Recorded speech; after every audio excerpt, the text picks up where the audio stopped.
transforming musical linguistic objects.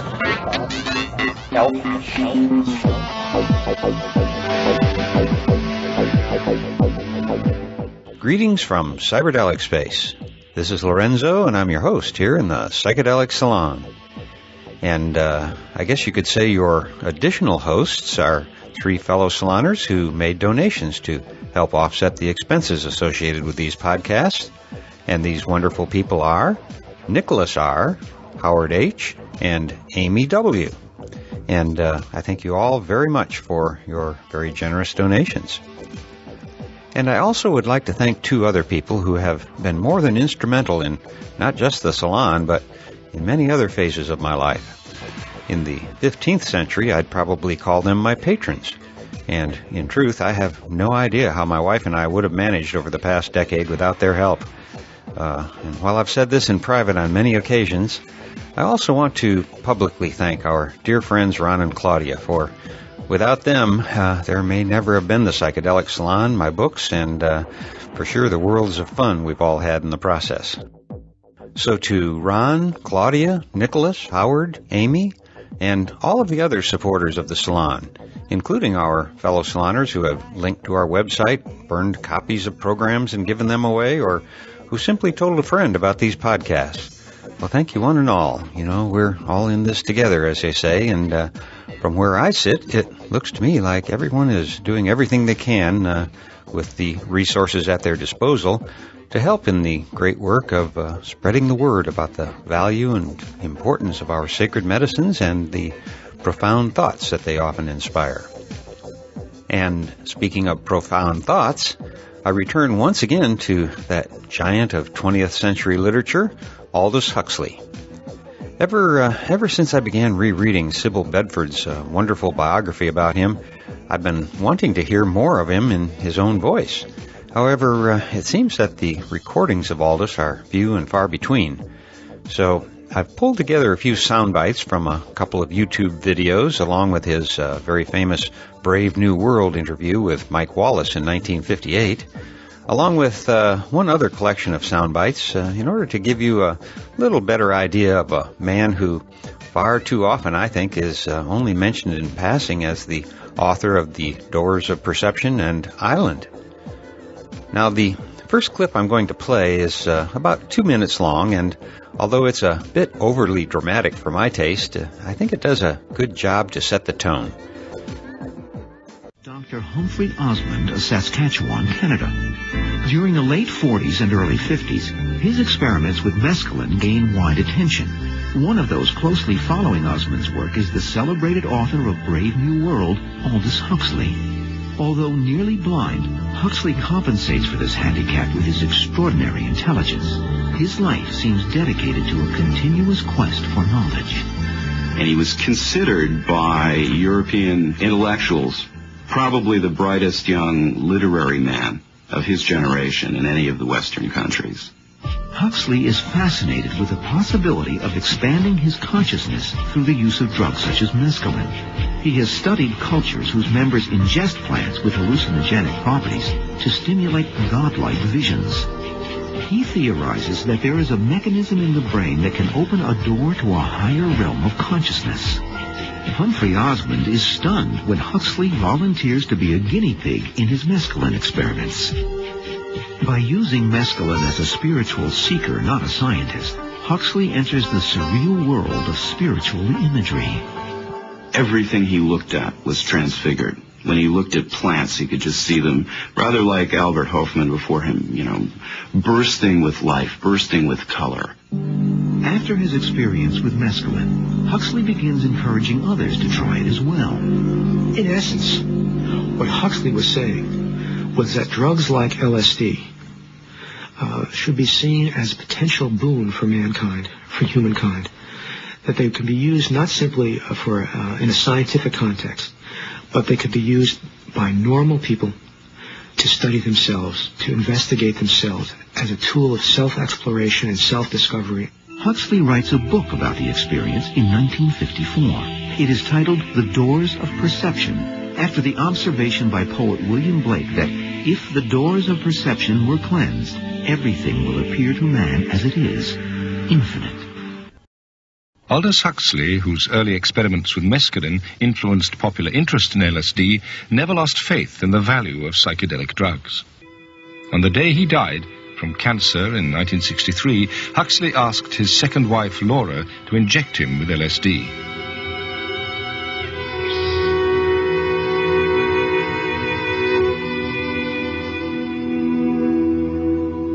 It was the same day that President Kennedy was assassinated.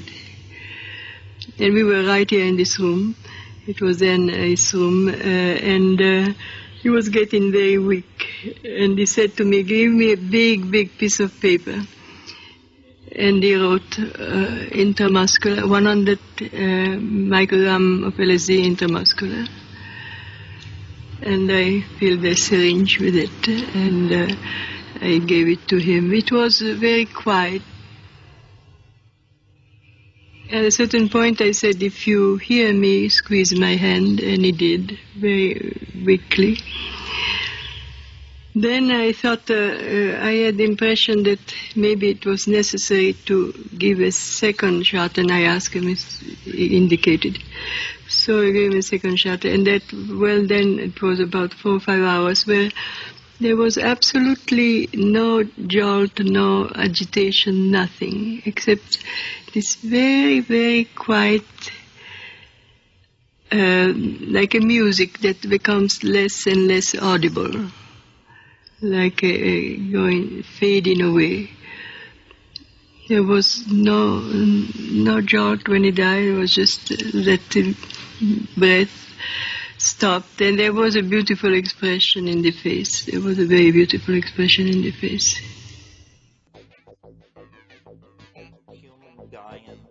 The main thing that I'd like you to take away from that little clip is the fact that Huxley was considered one of the Western world's leading intellectual lights.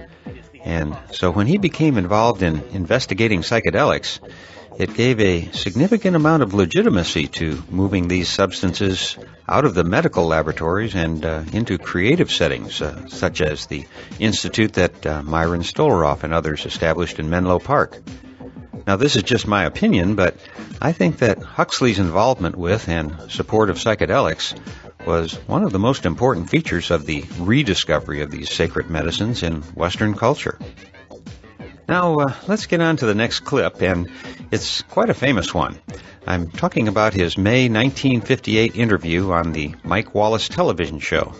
And at least 2 of our fellow saloners sent me copies of this audio clip, but shame on me. I've misplaced the note I made to thank you both. So please excuse my sloppy record keeping, and know that I sincerely appreciate you taking the time to send this audio to me for use here in the salon.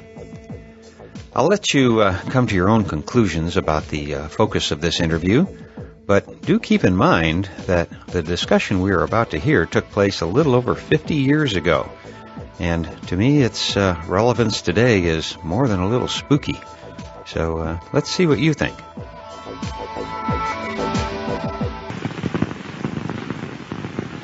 This is Aldous Huxley, a man haunted by a vision of hell on earth. A searing social critic, Mr. Huxley, 27 years ago, wrote Brave New World, a novel that predicted that someday the entire world would live under a frightful dictatorship. Today, Mr. Huxley says that his fictional world of horror is probably just around the corner for all of us.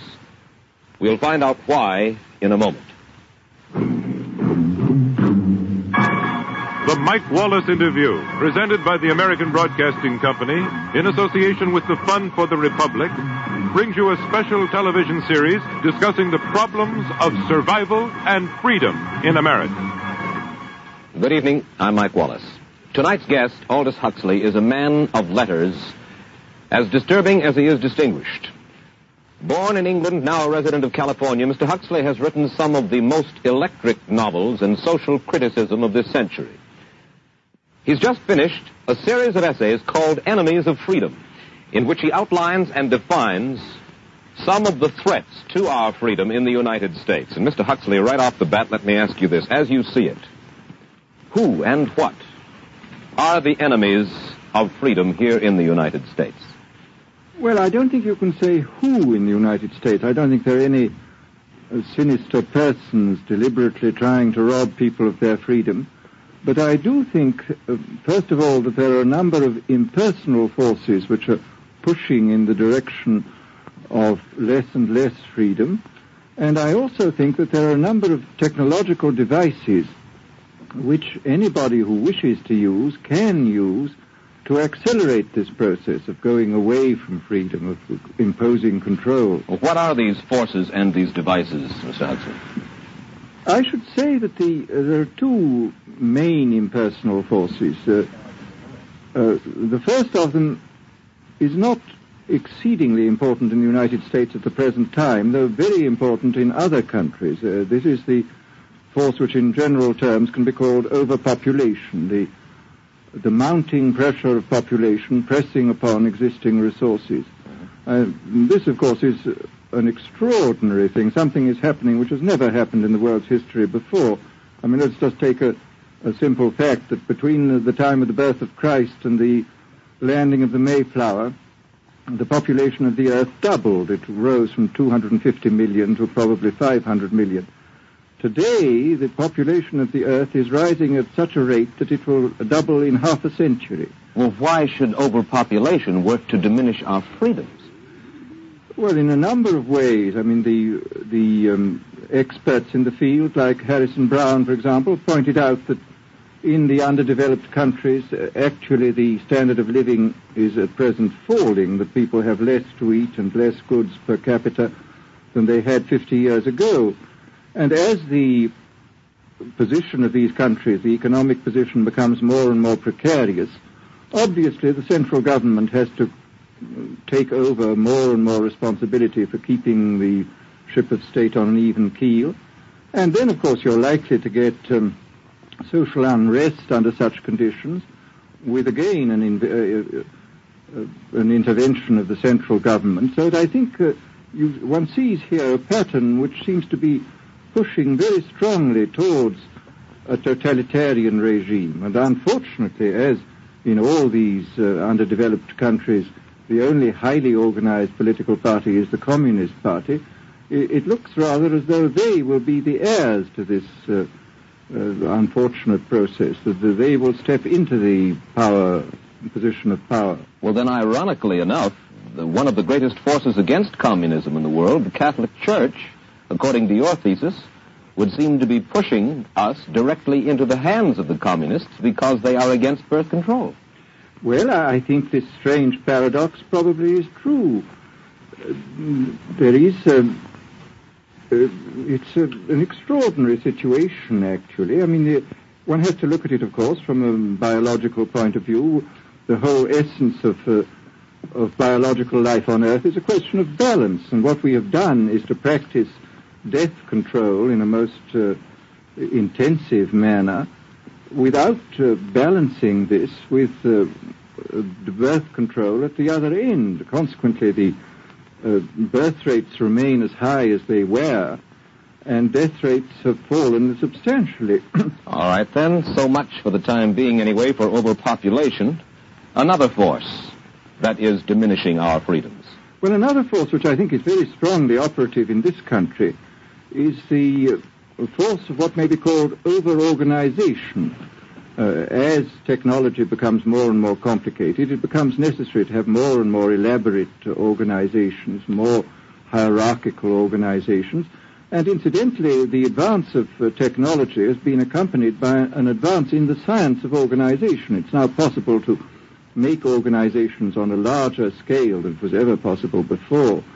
And so that you have more and more people living their lives out as subordinates in these hierarchical systems controlled by bureaucracies, either the bureaucracies of big business or the bureaucracies of big government. Mm-hmm. Mm-hmm. Now, the devices that you were talking about, are there specific devices or methods of communication which diminish our freedoms in addition to overpopulation and over-organization?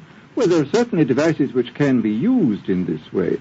I mean, let us take, after all, a piece of very recent and very painful history is the propaganda used by Hitler, which was incredibly effective. I mean, what were Hitler's methods? Hitler used terror on the one kind, brute force on the one hand, but he also used a very efficient form of propaganda, which he was using every modern device at that time. He didn't have TV, but he had the radio, which he used to the fullest extent, and was able to impose his will on an immense mass of people. I mean, the Germans were a highly educated people. Well, we're aware of all this, but how do you equate Hitler's use of propaganda with the way that propaganda, if you will, is used, let us say, here in the United States? Are you suggesting that there is a parallel? Needless to say, it's not being used in this way now. But the point is, it seems to me, that there are methods at present available, methods superior in some respects to Hitler's method, which could be used in a bad situation. I mean, what I feel very strongly is that we mustn't be caught by surprise by our own advancing technology. This has happened again and again in history. Technology has advanced, and this changes social conditions, and suddenly people have found themselves in a situation which they didn't foresee and doing all sorts of things they didn't really want to do. Well, now, what do you mean? Do you mean that we develop our television, but we don't know how to use it correctly? Is that the point that you're making? Well, at present, the television, I think, is being used quite harmlessly. It's being used, I think, I would feel it's being used too much to distract everybody all the time. But, I mean, imagine, which must be the situation in all communist countries, where the television, where it exists, is always saying the same thing the whole time, is always driving along. It's not creating a wide front of distraction. It's creating a one-pointed drumming in of a single idea all the time. It's obviously an immensely powerful instrument. So you're talking about the potential misuse of the instrument. Exactly. We have, after all technology is in itself morally neutral. These are just powers which can either be used well or ill. It's the same thing with atomic energy. We can either use it to blow ourselves up, or we can use it as a substitute for the coal and the oil which are running out. You've even written about the use of drugs in this light. Well, now, this is a very interesting subject. I mean, in this book that you mentioned, this book of mine, Brave New World, I postulated a substance called soma, which was a very versatile drug. It would make people feel happy in small doses. It would make them see visions in medium doses, and it would send them to sleep in large doses. Well, I don't think such a drug exists now, nor do I think it will ever exist, but we do have drugs which will do some of these things, and I think it's quite on the cards that we may have drugs which will profoundly change our mental states without doing us any harm. I mean, this is the pharmacological revolution which has taken place, that we have now powerful mind-changing drugs, physiologically speaking, are almost costless. I mean, they are not like opium or like cocaine, which do change the state of mind, but leave terrible results physiologically and morally. Mr. Huxley, in your new essays, you state that these various enemies of freedom are pushing us toward a real-life, brave new world, and you say that it's awaiting us just around the corner. First of all, can you detail for us what life in this brave new world which you fear so much, or what life might be like? Well, to start with, I think this kind of the dictatorship of the future, I think will be very unlike the dictatorships which we've been familiar with in the immediate past. I mean, take another book prophesying the future, which was a very remarkable book, George Orwell's 1984. Well, this book was written at the height of the Stalinist regime and just after the Hitler regime. And there he foresaw a dictatorship using entirely the methods of terror, the methods of physical violence. Now, I think what is going to happen in the future is the dictators will find, as the old saying goes, that you can do everything with bayonets except sit on them. That if you want to preserve your power indefinitely, you have to get the consent of the ruled.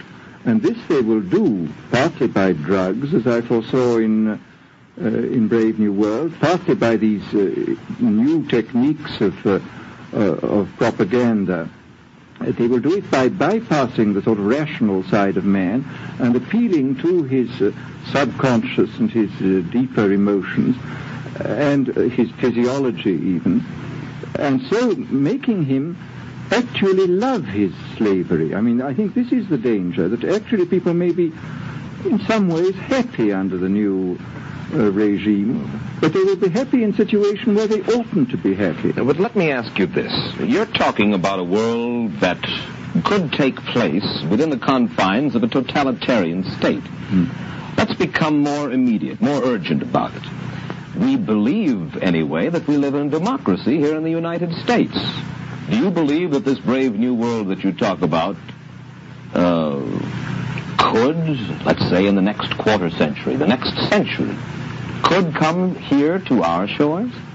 I think it could. I mean, that's why I feel it's so extremely important here and now to start thinking about these problems, not to let ourselves be taken by surprise by the new advances in technology. I mean, for example, in regard to the use of the drugs, we know there's enough evidence now for us to be able, on the basis of this evidence and using a certain amount of creative imagination, to foresee the kind of uses which could be made by people of bad will with these things, and to attempt to forestall this. And in the same way, I think with these other methods of propaganda, we can foresee and we can do a good deal to forestall. I mean, after all, the price of freedom is eternal vigilance. You write in Enemies of Freedom, you write specifically about the United States. You say this, writing about American political campaigns. You say, all that is needed is money and a candidate who can be coached to look sincere. Political principles and plans for specific action have come to lose most of their importance. The personality of the candidate, the way he is projected by the advertising experts, are the things that really matter. Well, this is... during the last campaign, there was a great deal of this kind of statement by the advertising managers of the campaign parties, this idea that the candidates had to be merchandised as though they were soap or toothpaste, and that you had to depend entirely on the personality. I mean, the personality is important, but there are certainly people with an extremely amiable personality, particularly on TV, who might not necessarily be very good in positions of political trust. Well, do you feel that men like Eisenhower, Stevenson, Nixon, with knowledge of forethought, were trying to pull the wool over the eyes of the American public? No, but they were being advised by powerful advertising agencies who were making campaigns of a quite different kind from what had been made before. And I think we shall see probably all kinds of new devices coming into the picture. I mean, for example, this thing which got a good deal of publicity last autumn, a subliminal projection. I mean, as it stands, this thing, I think, is of no menace to us at the moment. But I was talking the other day to one of the people who has done most experimental work in the psychological laboratory with this, who was saying precisely this, that it is not at the moment a danger, but once you've established a principle that something works, you can be absolutely sure that the technology of it is going to improve steadily. And I mean, his view of the subject was that, well, maybe they will use it to some extent in the 1960 campaign, but they will probably use it a good deal and much more effectively in the 1964 campaign, because this is the kind of rate at which technology advances. And we'll be persuaded to vote for a candidate that we do not know that we are being persuaded to vote for. Exactly. I mean, this is a rather alarming feature, that you're being persuaded below the level of choice and reason. In regard to advertising, which you mentioned just a little ago, in your writing, particularly in Enemies of Freedom, you attack Madison Avenue, which controls most of our television and radio, advertising, newspaper advertising, and so forth. Why do you consistently attack the advertising agency? Well, no, I think that advertisement plays a very necessary role, but the danger, it seems to me, in a democracy is this. I mean, what does a democracy depend on? A democracy depends on the individual voter making an intelligent and rational choice for what he regards as his enlightened self-interest in any given circumstance. But what these people are doing, I mean, what both for their particular purposes, for selling goods, and the dictatorial propagandists are doing, is to try to bypass the rational side of man and to appeal directly to these unconscious forces below the surface, so that you are, in a way, making nonsense of the whole democratic procedure, which is based on conscious choice on rational grounds. Of course, well, maybe you have just answered this next question, because in your essay you write about television commercials, not just political commercials, but television commercials as such, and how, as you put it, today's children walk around singing beer commercials and toothpaste commercials, and then you link this phenomenon in some way with the dangers of a dictatorship. Now, could you spell out the connection, or how do you feel that you have done so sufficiently? Well, I mean, here, this whole question of children, I think, is a terribly important one, because the children are quite clearly much more suggestible than the average grown-up. And, again, suppose that for one reason or another, all the propaganda was in the hands of one or very few agencies, you would have an extraordinarily powerful force playing on these children, who after all are going to grow up and be adults quite soon. I do think that this is not an immediate threat, but it remains a possible threat. And you said something to the effect in your essay that the children of Europe used to be called cannon fodder, and here in the United States they are television and radio fodder. Well, after all, you can read in the trade journals the most lyrical accounts of how necessary it is to get hold of the children, because then they will be loyal brand buyers later on. Mm-hmm. But, I mean, again, you just translate this into political terms. The dictator says they will be loyal ideology buyers when they're grown up. We hear so much about brainwashing as used by the communists. Do you see any brainwashing other than that which we've just been talking about that is used here in the United States? Other forms of brainwashing? Not in the form that has been used in China and in Russia, because this is essentially the application of propaganda methods, the most violent kind, to individuals. It's not a shotgun method like the advertising method. It's a way of getting hold of the person and playing both on his physiology and his psychology till he really breaks down, and then you can implant a new idea in his head. I mean, the descriptions of the methods are really blood-curdling when you read them, and not only the methods applied to political prisoners, but the methods applied, for example, to the training of the young communist administrators and missionaries. They receive an incredibly tough kind of training, which may causes about 25% of them to break down or commit suicide, but produces 75% of completely one-pointed fanatics. The question, of course, that keeps coming back to my mind is this. Obviously, politics in themselves are not evil. Television is not in itself evil. Well, and yet you seem to fear that it will be used in an evil way. Why is it that the right people will not, in your estimation, use them? Why is it that the wrong people will use these various devices and for the wrong motives?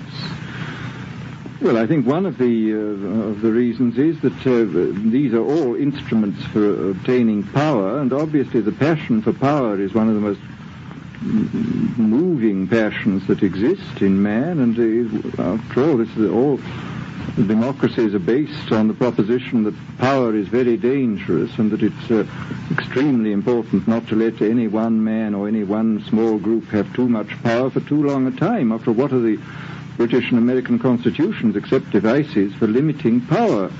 And all these new devices are extremely efficient instruments for the imposition of power by small groups over larger masses. Well, you ask this question yourself in Enemies of Freedom. I'll put your own question back to you. You ask this: in an age of accelerating overpopulation, of accelerating overorganization, and ever more efficient means of mass communication, how can we preserve the integrity and reassert the value of the human individual? You put the question. Now here's your chance to answer it, Mr. Huxley.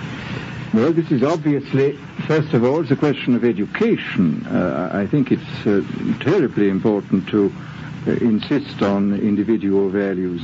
I mean, there is a tendency, as you probably read a book by White, The Organization Man, a very interesting, valuable book, I think, where he speaks about the new type of group morality, group ethic, which speaks about the group as though the group were somehow more important than the individual.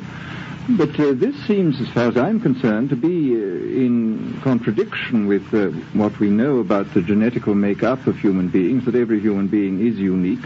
And it is, of course, on this genetical basis that the whole idea of the value of freedom is based. And I think it's extremely important for us to stress this in all our educational life. And I would say it's also very important to teach people to be on their guard against the sort of verbal booby traps into which they're always being led, to analyze the kind of things that are said to them. Well, I think there is this whole educational side, and I think there are many more things that one could do to strengthen people and to make them more aware of what was being done. You're a prophet of decentralization. Well, yes, if this is feasible, it's one of the tragedies, it seems to me. I mean, many people have been talking about the importance of decentralization in order to give back to the voter a sense of direct power. I mean, the voter in an enormous electorate feels quite impotent, and his vote seems to count for nothing. This is not true where the electorate is small and where he is dealing with a group which he can manage and understand. And if one can, as Jefferson, after all, suggested, break up the units into smaller and smaller units, and so get a real self-governing democracy. Well, that was all very well in Jefferson's day, but how can we revamp our economic system and decentralize and at the same time meet militarily and economically the tough challenge of a country like Soviet Russia? Well, I think the answer to that is that it seems to me that industrial production is of two kinds. I mean, there are some kinds of industrial production which obviously need the most tremendously high centralization, like the making of automobiles, for example. But there are many other kinds where you could decentralize quite easily and probably quite economically. And that you would then have this kind of decentralized life. After all, you begin to see it now if you travel through the South, this decentralized textile industry which is springing up there. Mr. Huxley, let me ask you this, quite seriously. Is freedom necessary? As far as I'm concerned, it is, yes. Why? Is it necessary for a productive society? Yes, I should say it is. I mean, a genuinely productive society. I mean, I think you could produce plenty of goods without much freedom, but I think the whole sort of creative life of man is ultimately impossible without a considerable measure of individual freedom, that initiative, creation, all these things which we value, and I think value properly, are impossible without a large measure of freedom. Well, Mr. Huxley, take a look again at the country which is in the stance of our opponent anyway it would seem to be there, Soviet Russia. It is strong and getting stronger economically, militarily. At the same time, it's developing its art forms pretty well. It seems not unnecessarily to squelch the creative urge among its people, and yet it is not a free society. It's not a free society, but here is something very interesting, that those members of the society, like the scientists who are doing the creative work, are given far more freedom than anybody else. I mean, it's a privileged aristocratic society in which, provided that they don't poke their noses into political affairs, these people are given a great deal of prestige, a considerable amount of freedom, and a lot of money. I mean, this is a very interesting fact about the new Soviet regime. And I think what we're going to see is a people on the whole with very little freedom, but with an oligarchy on top, enjoying a considerable measure of freedom and a very high standard of living. And the people down below, the epsilons down below... enjoying very little. And you think that that kind of situation can long endure? I think it can certainly endure much longer than a situation in which everybody is kept down. Because, I mean, they can certainly get their technological and scientific results on such a basis. Well, the next time that I talk to you then, perhaps we should investigate further the possibility of the establishment of that kind of a society, where the drones work for the queen bees up above. Well, but yes, but I must say I still believe in democracy. If we can make the best of the creative activities of the people on top, plus those of the people on the bottom, so much the better. Mr. Huxley, I surely thank you for spending this half hour with us, and I wish you Godspeed, sir. Thank you. Aldous Huxley finds himself these days in a peculiar and disturbing position. A quarter of a century after prophesying an authoritarian state in which people were reduced to ciphers, he can point at Soviet Russia and say, I told you so. The crucial question, as he sees it now, is whether the so-called free world is shortly going to give Mr. Huxley the further dubious satisfaction of saying the same thing about us. And so now, some 50 years later, what do you think? Can we now say the same thing about our current situation? I'll let you answer that question from your own perspective. Now, the final clips I'd like to play for you right now come from a recorded interview that Aldous Huxley gave in 1961 on a visit to England. The complete interview runs almost 2 hours, and I'll provide a link to the full recording along with the program notes for this podcast. But I want to thank the Grey Lodge Occult Review, on whose website I found this interview, and it was posted under the same Creative Commons license that we use for these podcasts. So thank you to the Grey Lodge for posting this interview in its entirety, and I'll link to you with program notes here.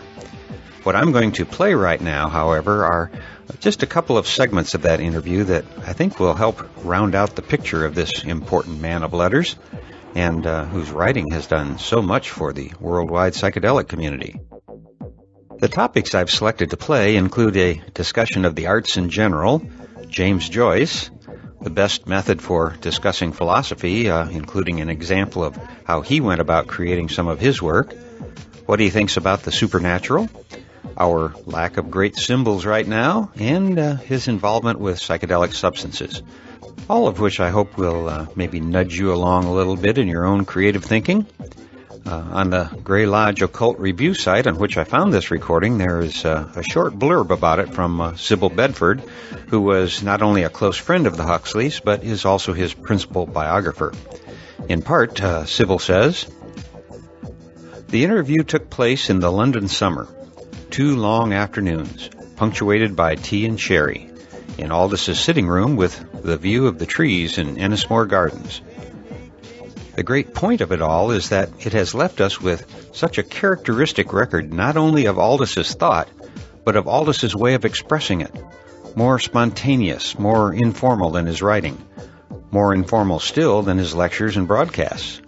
This record comes as near as anything to the way Aldous talked to his friends. This was his conversation." I suppose I've always had a passion for knowledge and a certain gift for coordinating facts. I mean, this is what interests me in writing, in expression, in thought, is the attempt to coordinate different fields, the attempt to say many things at the same time, the attempt to bring together into a single coherent and meaningful whole a great many apparently disparate events and data. This has been the ideal of writing that I've always had, and I think I have a certain gift for it. And this is what interests me. But I've always, I really don't like the very bare, bald, classical style, because it's much, to my mind, hopelessly oversimplified and therefore not true.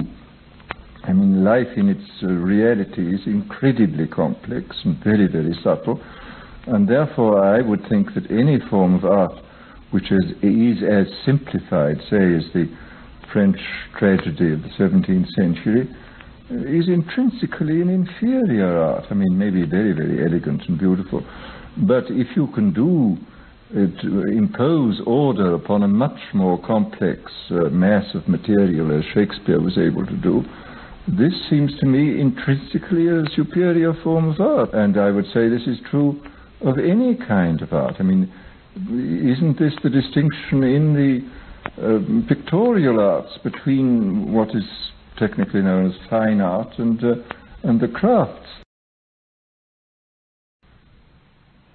Joyce, it seemed to me, seemed to think that words were omnipotent. I mean, they are not omnipotent. He was a very strange man. I used to see him sometimes in Paris. This extraordinary, what may be called his magic view of words. I mean, the sort of, I shall never forget sitting next to him once at dinner and mentioning to him, which I thought would have given him pleasure, and it did, that I had just been rereading the Odyssey. And his immediate response was, he said, "Now, do you realize what the derivation of Odysseus, the name Odysseus is?" I said, "No, I don't." And he said, "Well, it really comes from the two words Oudais, meaning nobody, and Zeus, meaning God. And that Odysseus is really a symbol of creation of man out of nothing." Well, I mean, this is exactly the sort of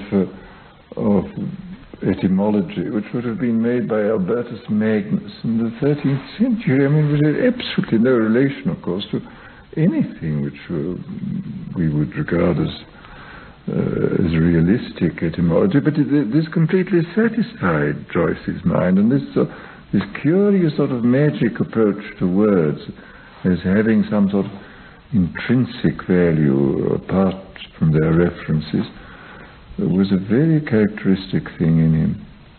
Ulysses is obviously a very extraordinary book.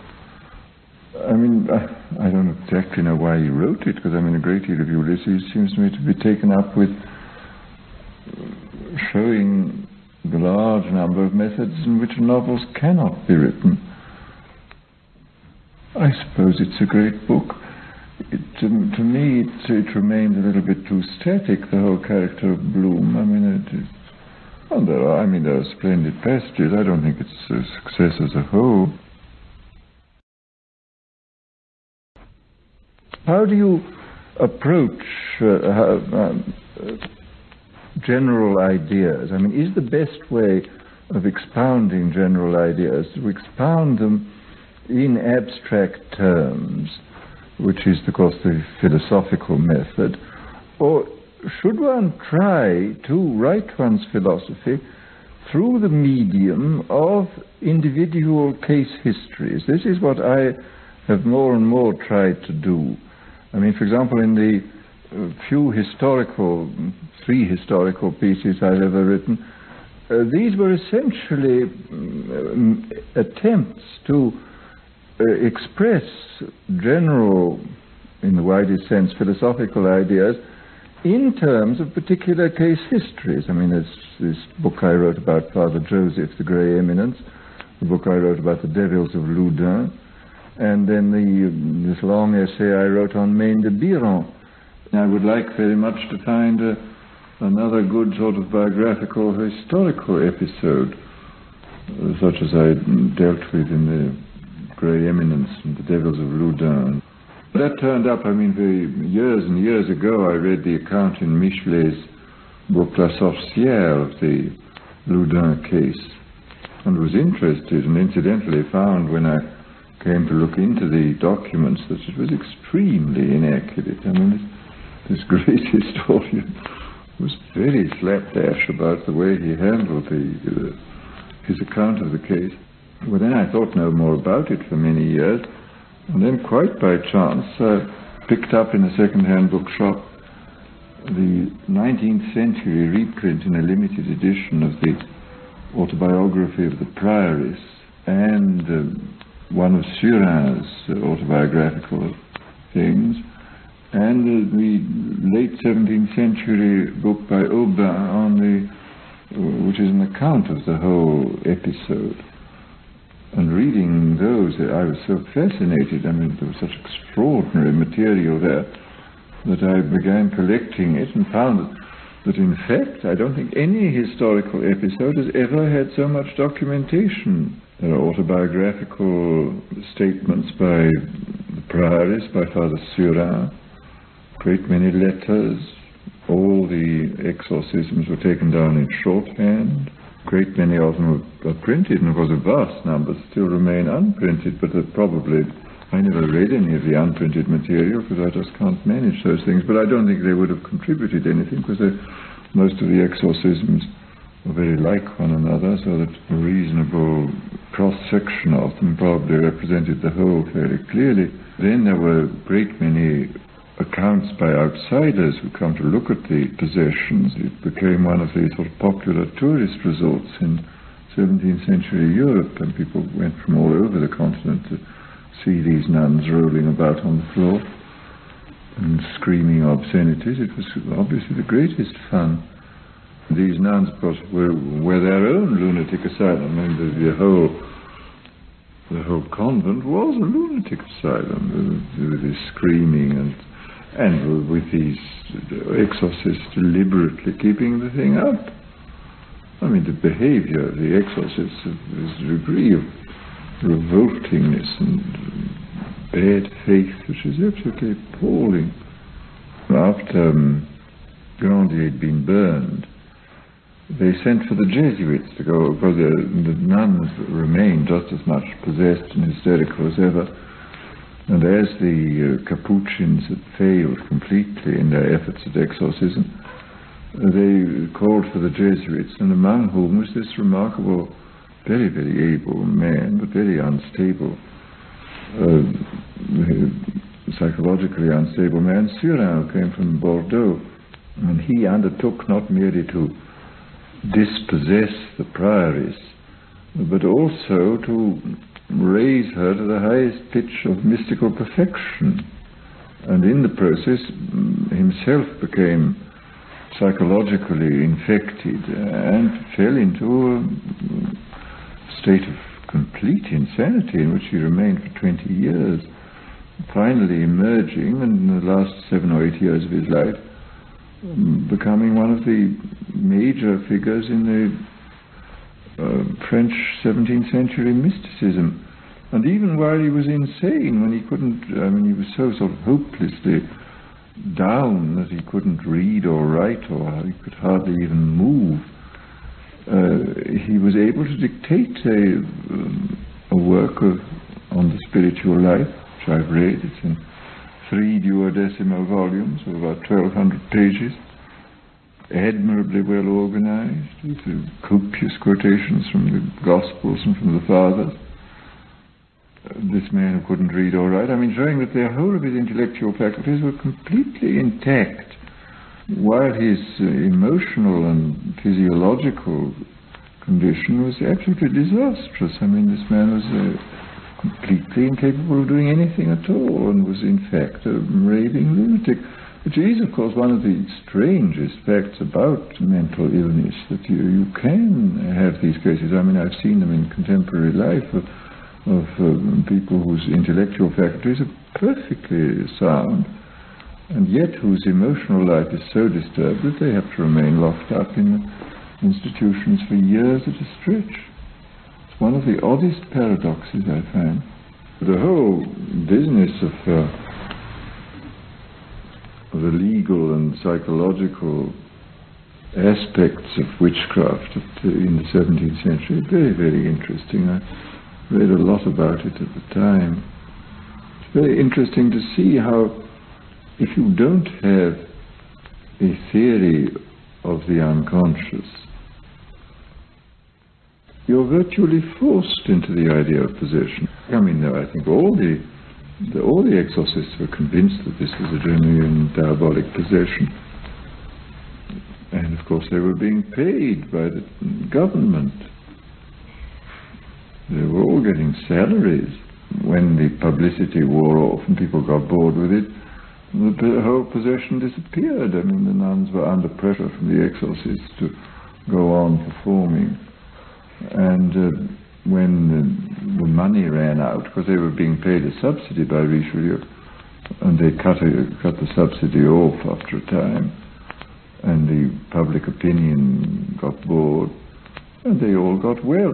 And then the extraordinary thing, the Paris then made this tour of France exactly like a movie star, because she fabricated false stigmata on her hand, which she showed. She used to sit in a window with her hand hanging out, and thousands of people would come and examine these letters which were written on the hand, supposedly by supernatural means.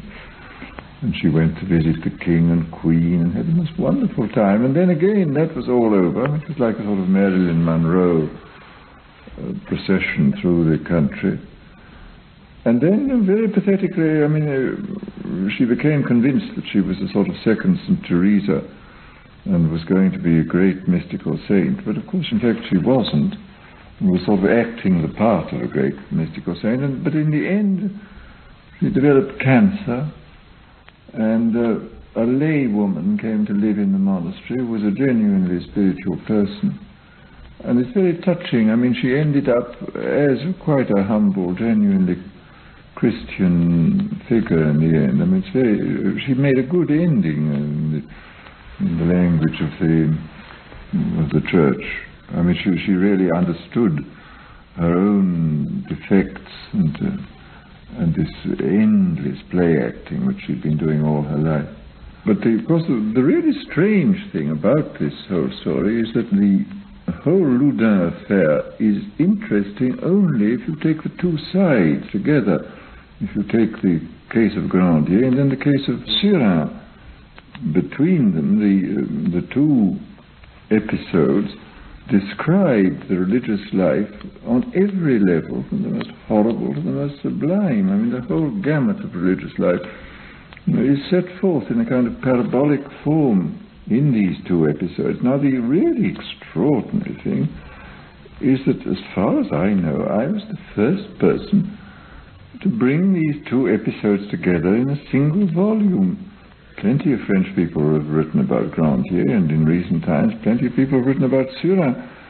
But nobody has thought fit to put the two cases together in a single volume and illustrate this fantastic spectrum of the religious life, from the most revolting through the most equivocal to the most sublime. I mean, this is the whole sort of message of this extraordinary episode, that religion is infinitely ambivalent. I mean, that it has these wonderful sides to it and these appalling sides to it. And the interesting thing to do in discussing it, of course, is to bring out both aspects. And here is a story which is strictly historical, and I really never departed from the historical documents, which is at the same time a parable.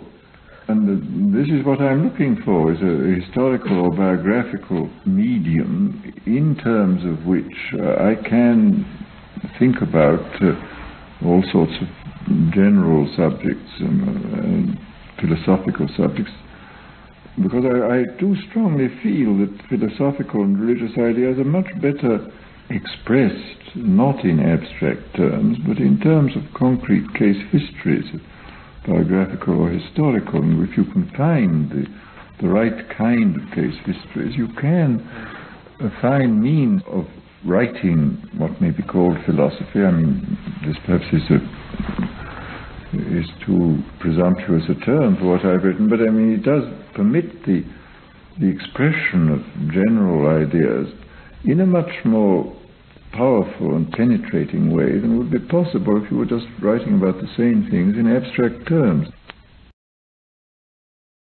What part has the supernatural in your life? I don't exactly know what people mean by the supernatural. I mean, in practice, I would say that what people call the natural in our Western tradition is in fact our projection of concepts upon the world. I would say this is the natural is our tendency to project our notions and concepts upon the outer world. I mean, to see the outer world not as the immediate datum of experience, but as an embodied label, as the illustration of some generalization already pre-existing in our skulls. This is what we call the natural world. The supernatural world, as far as I'm concerned, is in effect the genuinely natural world, which is the world of immediate experience without all these concepts imposed upon it. I mean, anyone who has ever had the experience of seeing the world without labels and concepts immediately has the impression of it being supernatural. And I mean, in a curious paradoxical way, nature as it is in itself, in as much as we can ever know it in itself, is supernatural. The all too natural is this all too human world of concepts which we impose upon nature. And this, as far as I'm concerned, is the difference between the natural and the supernatural. The natural is what we is our picture of the world with its names and its labels imposed upon it, the utilitarian and scientific and generally day-to-day picture, and the supernatural is the world as it comes to us in its profoundest mystery of. I mean, one is sometimes suddenly aware of this bottomless mystery of existence. I mean, suddenly you're hit by this thing.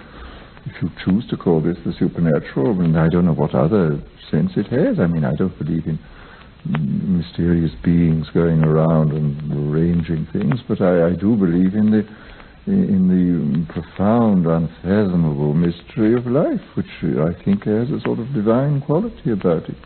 I think there is a mysterious being, but whether he goes around arranging things is another question. I just don't know. I mean, I think one can be complete agnostic and a complete mystic at the same time. I don't see any incompatibility with mysticism and the most skeptical scientific approach. I mean, there's no incompatibility, just as there's no incompatibility between being a biochemist and having a taste for music.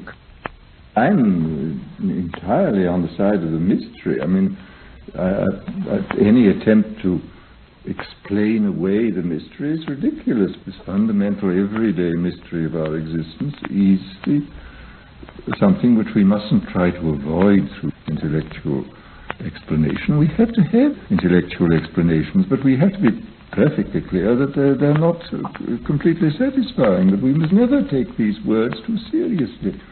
Words are very important, but if we take them too seriously, we destroy everything. But if we can somehow learn to make the best of both worlds, the world of conceptual explanation and the world of immediate experience, the world of the mystery as it's actually given, then we have a full and complete life. Otherwise we have either the life of the sort of savage without any intellectual side at all, or else the so-called life of reason, which is wholly unsatisfactory. We have to have both. We must make the best of both worlds. We have such bad symbols. I mean, we have really no great symbols now. I mean, all that we have are these ridiculous nationalist symbols like flags and swastikas and whatnot. But no sort of great cosmic symbols. I mean, when you think of the staggering symbols that the Indians produced, I mean, the dancing Shiva, for example, we've never produced anything as comprehensive as this. The dancing Shiva, those little bronze statues, it is the Shiva with 4 arms dancing with 1 foot raised. And, well, I mean, I go into the details, they're really quite extraordinary. It's the figure stands within a great circle, a sort of halo, which has flames going out, I mean, the symbols of flames. And this is the circle of mass, energy, space, time. I mean, this is the material world. This is the great world of the all-embracing material world with its flames of energy. Within this, Shiva dances. He's called Nataraja, the Lord of the dance. And he dances, he's everywhere in the universe. I mean, this is his dance. The manifestation of the world is called his lila, his play. It's, I mean, he sends his rain upon the just and the unjust, and he's beyond good and evil, of course. It's all an immense manifestation of play. He has this long hair, which is the hair of the yogi, contemplative, and it streams out to the limits of the universe, you see. Therefore, this sort of yogic knowledge of this contemplation includes everything. He has 4 arms. In the upper right arm, he holds a little drum, which is the drum which summons things into creation. You beat upon this drum, things come into existence. In his left arm, he holds a fire, which is what destroys everything. He both creates and destroys. His lower right hand is held up in this attitude, which means be not afraid, in spite of everything, it is all right. The other hand points down at his feet, and one foot is planted squarely on the back of a repulsive dwarf, this infinitely powerful dwarf called Muyalaka, I think his name is, who is the ego. And he has to break the back of the ego, you see. What he's really pointing at is the other foot, which is raised. And this means this foot is raised against gravitation and is the symbol of spiritual contemplation. The whole thing is there, you see. I mean, the world of space and time and matter and energy, the world of creation and destruction, the world of psychology. I mean, how do you get out of this? I mean, if you don't break the back of the ego, you're lost. And if you don't practice contemplation, there will be no liberation for you. I mean, we don't have anything remotely approaching such a comprehensive symbol, which is both cosmic and psychological and spiritual. I mean, it is really most unfortunate that we have such miserable symbols. But it's a shame we don't have any good symbols like this to remind us of who we are and of what we can do about it, if anything.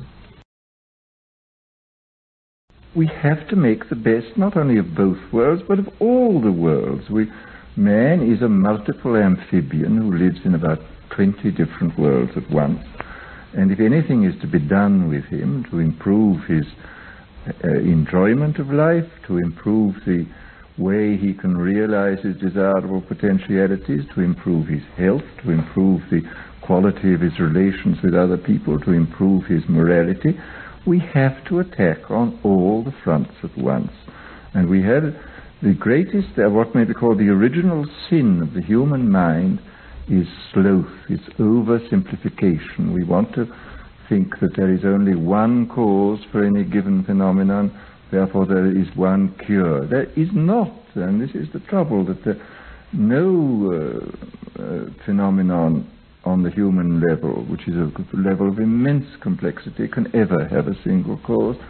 I mean, we must always take at least half a dozen conspiring causal factors into consideration, and any attempt to improve human life has to take into account the psychological factors, the sociological factors, the physical factors, the chemical factors, all of them. How often have you taken mescaline yourself? I've taken mescaline twice, and lysergic acid about 5 times, I suppose. I would like to take it about once a year, I think. But one doesn't. Most people that I know take it have no desire to sort of fool with it and take it constantly. I mean, the thing, you take it too seriously to behave in this way towards it. You wouldn't want to wallow in it. I mean, you need a good deal of time to digest this, I think. I mean, I don't know. Most people I know feel it don't have any special desire to go on taking it. I mean, they would like to take it every 6 months or every year or something of that kind. But I still have to meet one who wants to take it constantly. But isn't it a condition one would want to be in all the time? You couldn't be in it all the time, because It is, so to say, beyond the level of biological efficiency. The world becomes so extraordinary and so absorbing that you couldn't cross the street without considerable risk of being run over. And you wouldn't want to do anything else because just experiencing this thing is so extraordinary. Is the effect the same on everyone? Statistically, about 70% to 75% probably get a good and positive and happy result from it. A certain percentage get no results, and a certain percentage get very unpleasant and hell-like results out of it, get very frightened. Mine were always positive. I didn't have what some people have, which is a great elaborate visions with the eyes closed. Some people have the most elaborate and circumstantial visionary experiences. With the eyes closed, I merely see sort of living geometries, but never any of these great landscapes and figures and architectures which some people see. Do you sit, or do you move about? You spend a lot of time sitting quietly, looking at things, and getting these sort of strange metaphysical insights into the world. Is it a habit-forming drug? In most cases, it has no more hangover than 2 cocktails, and some people feel actually much better the next day. It's being used to some extent in therapy. There's a man here called Sanderson who uses it a lot. There are several people in America, and in Canada, several groups have had very, very good results with alcoholism using LSD.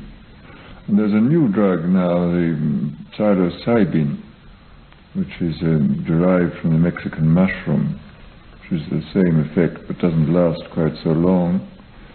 And that is being used in France therapeutically with some success.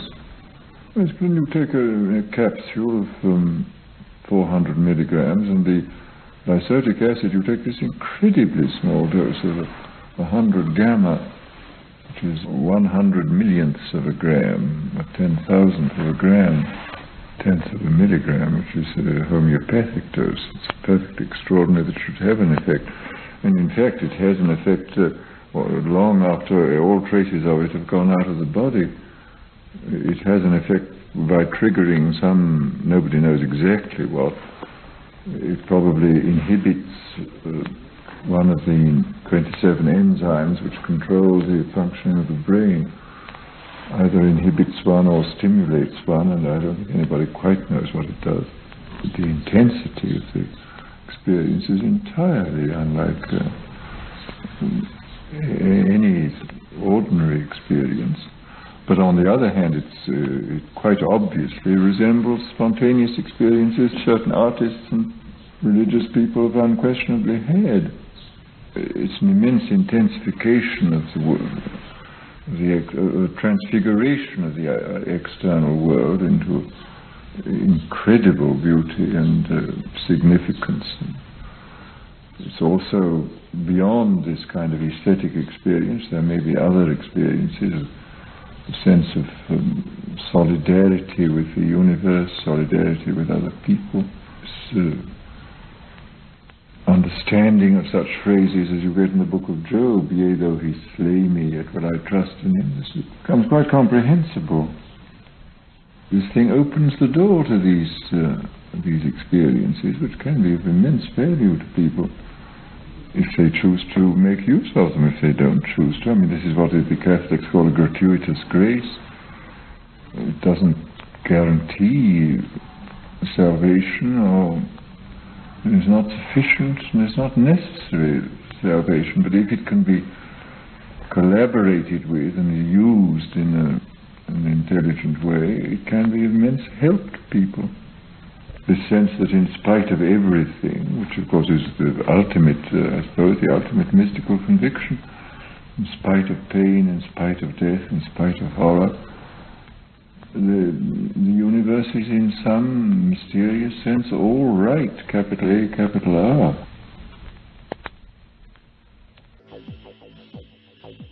You're listening to the Psychedelic Salon, where people are changing their lives one thought at a time.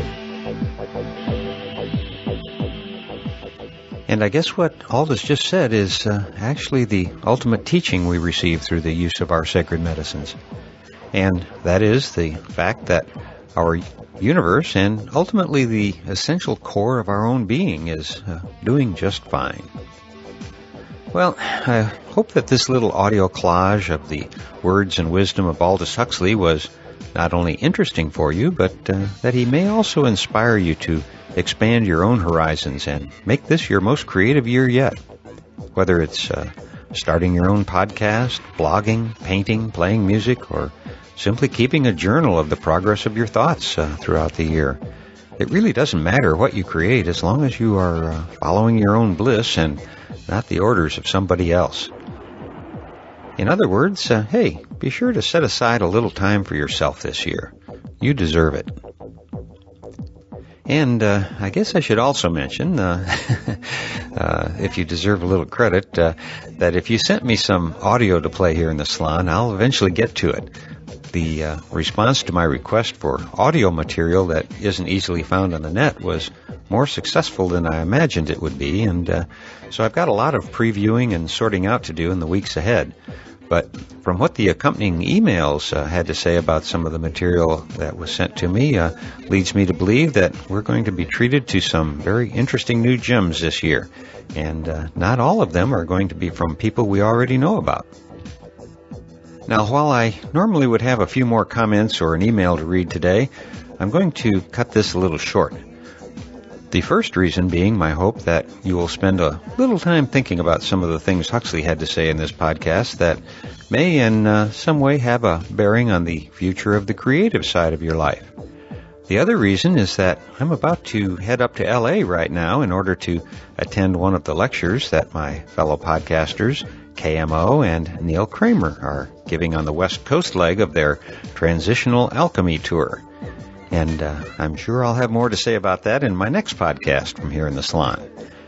But for now, I'll just close today's podcast by once again reminding you that this and all of the podcasts from the Psychedelic Salon are freely available for you to use in your own audio projects under the Creative Commons Attribution Non-Commercial Share-alike 3.0 license. And if you have any questions about that, just click the Creative Commons link at the bottom of the Psychedelic Salon webpage, which you can find at psychedelicsalon.org. And if you are interested in the philosophy behind the Psychedelic Salon, you can hear all about it in my novel, The Genesis Generation, which is available as an audiobook that you can download at genesisgeneration.us. And for now, this is Lorenzo signing off from Cyberdelic Space. Be well, my friends.